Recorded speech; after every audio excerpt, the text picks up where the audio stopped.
कहते हो कि तुम भेदभाव नहीं करते, तुम छुआछूत नहीं करते, ऊंच नीच की बात नहीं करते, तो फिर इन नियमों के खिलाफ तुम क्यों हो? कह रहे कॉलेज में भेदभाव होएगा, ऊंच नीच हो जाएगी ज्यादा और शोषण होएगा लोगों का। ये कहना चाहते हैं कि हमारे बड़े बूढ़े, हमारे दादा परदादा भेदभाव करते आए थे, तो हम भी भेदभाव करेंगे, हमारा डीएनए भी उन्हीं का है। हमें भेदभाव करने से क्यों रोका जा रहा है जब हमारे बड़े बूढ़ों ने भेदभाव किया था? तो ब्राह्मणवाद को इज्जत और कुत्ते को घी दोनों को हजम नहीं होता।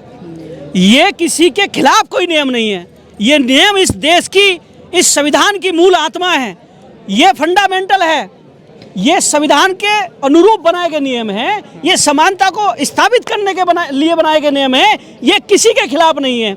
और जो इन नियमों के खिलाफ है वो ही छुआछूत और जाति व्यवस्था और गैर बराबरता को बढ़ावा देने वाले मनुवादी व्यवस्था के लोग हैं। कह रहे हैं कि पढ़ाई छूट जाएगी, अपर कास्ट के जो स्टूडेंट हैं उन पे जो है जबरन मुकदमे दर्ज कराए जाएंगे, झूठे। जितना वो अत्याचार करते हैं, जितनी वो गैर बराबरी करते हैं, उतने तो मुकदमे भी नहीं लिखे जाते।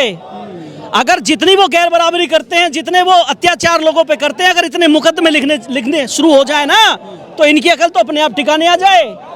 जो थाने और चौकियों में सिस्टम बैठा है ना, जो सिस्टम बैठा, कानून की रक्षा करने वाले जो एसपी, आईएएस, आईपीएस बैठे हैं, वो कई बार इनके पक्ष में पीड़ितों के मुकदमे दर्ज नहीं करते हैं, उनकी फरियाद नहीं सुनते हैं। आप समझ रहे हैं? ये आंदोलन सिर्फ यूजीसी के समर्थन में ही नहीं है, ये ईडब्ल्यूए सुदामा कोटा के खिलाफ भी है। इनका दिमाग इसलिए ज्यादा खराब हो गया कि जो अनुसूचित जाति और अनुसूचित जनजाति के 131 जो सांसद बैठे हैं ना संसद के अंदर, ईडब्ल्यूए सुदामा कोटा लागू करवा दिया, और ये उसके दम पर आज ओबीसी को 8 लाख पर तो क्रीमी लेयर लगा के हटा दिया जाएगा और इन्हें उसका लाभ दिया जाएगा। ये हराम का खाना चाहते हैं ईडब्ल्यूएस के नाम पर, उसके खिलाफ भी ये आंदोलन है। कह रहे हैं गधा घोड़े के साथ नहीं हो सकते। अरे गधे तो तुम हो, तुम गधे हो और घोड़ों से बराबरी कर रहे हो। अगर दम है तो जिस कंडीशन में हम रहकर पढ़ाई करते हैं, जिस कंडीशन में हमारे साथ छुआछूत भेदभाव होता है, उस कंडीशन में आकर देखो। अगर तुम ना चीख के भाग जाओ तो कह देना मेरिटधारी हैं वो लोग। वो मेरिटधारी नहीं है, वो चोटीधारी हैं, वो तिलकधारी हैं, और इससे ज्यादा कुछ नहीं है। मुकेश गौतम, जो 19 मार्च को सुनवाई है यूजीसी वाले मामले पर, आज यहाँ कॉल किया गया स्वामी प्रसाद मौर्य जी के द्वारा, लोग आ गए हैं हजारों की संख्या में, क्या कहना चाहोगे? कहना यह है कि यूजीसी के विरोध में कुछ कुकुरमुत्ते आए हुए हैं, उन्हें ये दिखाने के लिए कि समान अधिकार के लिए और जो छुआछूत और गैर बराबरी की व्यवस्था को समाप्त करने के लिए जो एक्ट आया है, जो महिलाओं को सम्मान देने के लिए एक्ट आया है, नियम बनाए गए हैं यूजीसी के, जो विकलांगों को सुरक्षा देने के लिए नियम बनाए गए हैं, जो अनुसूचित जाति, अनुसूचित जनजाति के बच्चों को सुरक्षित करने के लिए जो नियम बनाए गए हैं, वो किसी के खिलाफ नहीं है। तुम बेवजह के थिएटरबाजी मत करो, इसे अपने खिलाफ मत मानो। जिनके हाथ में व्यवस्था है वो अपने लोगों को, अपने निकम्मे और नालायक लोगों को काबिल साबित कर देते हैं, और जो व्यवस्था के बाहर लोग हैं वो काबिल होने के बाद भी उन्हें जबरदस्ती नालायक घोषित किया जा रहा है। समझ रहे हैं आप? ये हजारों सालों से चली आ रही व्यवस्था के खिलाफ है। ये जो यूजीसी है, ये समानता को स्थापित करने वाला, ये किसी के खिलाफ है ही नहीं। जब तुम विरोध क्यों कर रहे हो फिर इसका? जब तुम ये कह रहे हो कि हिंदू हिंदू भाई भाई, अरे जाति धर्म की करो विदाई, काय की जाति और काय का धर्म? जाति बनाकर तुमने पहले ही छूत अछूत अशूद्र कर दिया। आज अगर ऐसे नियम आ रहे हैं जो सबको एक करने की बात कर रहे हैं, तो तुम्हारे मिर्च लग रही है, तिलमिले लग रहे हैं। कह रहे हैं कि संविधान में सबको बराबरी का दर्जा दे दिया गया है आर्टिकल के द्वारा 14 और लेकर के 24 तक, तो ये फिर भेदभाव क्यों किया जा रहा है यूनिवर्सिटी में, कॉलेजों में? ऊपर नीचे की जो खाई जो गहरी हो जाएगी। और भी आपको एक जानकारी दे दूं, यूनिवर्सिटियों के अंदर प्रोफेसर से लेकर संचालक तक कौन है? सबसे बड़ी जनसंख्या में आपसे पूछता हूं, कौन, किस जाति का, किस कम्युनिटी के लोग बैठे हैं यूजीसी के अंदर भी, और यूनिवर्सिटियों के अंदर और कॉलेजों के अंदर कौन लोग हैं? सवर्ण कास्ट के लोग हैं ना, प्रोफेसर भी सबसे ज्यादा वही है ना। अगर ये कमेटी बनेगी भी तो क्या लग रहा है आपको, वो एससी के पक्ष में फैसला देंगे? आरोप है कि आप विक्टिम कार्ड खेलते हैं। जेएनयू की जो वीसी हैं, हाँ। शांति श्री, वो भी कह चुकी हैं। क्या कह चुकी है? ये विक्टिम कार्ड खेलते हैं एससी के लोग। ये अच्छा, वही है ना जो गोबर से दीवारें पुतवारी थी, उन्हीं की बात कर रहे हैं आप? वीडियो वाली हैं वो तो। अच्छा, तो वो भी उनसे क्या कम होंगी? वो भी तो उसी व्यवस्था को लागू करने में लगी हुई हैं।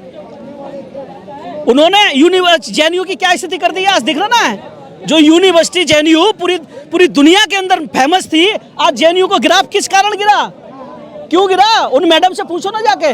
लेकिन एक ही तारीख में इस पे जो है स्टे लगवा दिया इस पूरे एक्ट पर, तो क्या लग रहा है ये लागू होगा 19 मार्च की, इसमें सुनवाई होने वाली फिर से? सुप्रीम कोर्ट में बैठे जितने भी विषमतावादी लोग हैं, उन्हें ये समझाने के लिए, उन्हें ये संदेश देने के लिए ये आज का धरना प्रदर्शन किया जा रहा है कि अगर समान अधिकार के साथ छेड़छाड़ की, जैसा कि ये बना गया है, ये समानता के लिए बनाया गया, ना कि डिस्क्रिमिनेशन के लिए बनाया गया, किसी के साथ भेदभाव करने के लिए नहीं बनाया गया, ना ये नियम जो बनाया गया किसी के खिलाफ झूठे मुकदमा कराने के लिए नहीं बनाया गया है। जो लोग गैर बराबरी के पक्षधर हैं, जो लोग हजारों सालों तक शोषण करते रहे हैं, जो लोग एक छत्र शासन चाहते हैं, जो लोग ईडब्ल्यूएस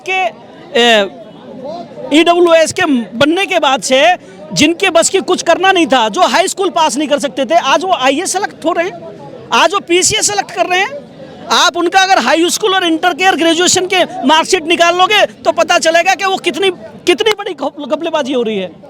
आप समझ रहे हैं? वो फर्स्ट ग्रेड में बीए पास नहीं कर पाए, वो पीसीएस अधिकारी बने हुए हैं, वो आईएएस बने बैठे हैं। क्यों? हमारे जो बच्चे हैं, जो टॉप करने वाले हैं, उन्हें इंटरव्यू में 100 नंबर दिए जा रहे हैं। लेकिन सीजे साहब ने कहा था कि इस एक्ट के जरिए जो है आप बैक गियर लगा रहे हैं। आपको शायद ये जानकारी नहीं है, जो बच्चे नीट नहीं निकाल पाए थे ना ईडब्ल्यूएस के, वो जाके पहले तो उन्होंने ईडब्ल्यूएस में नीट का एग्जाम दिया।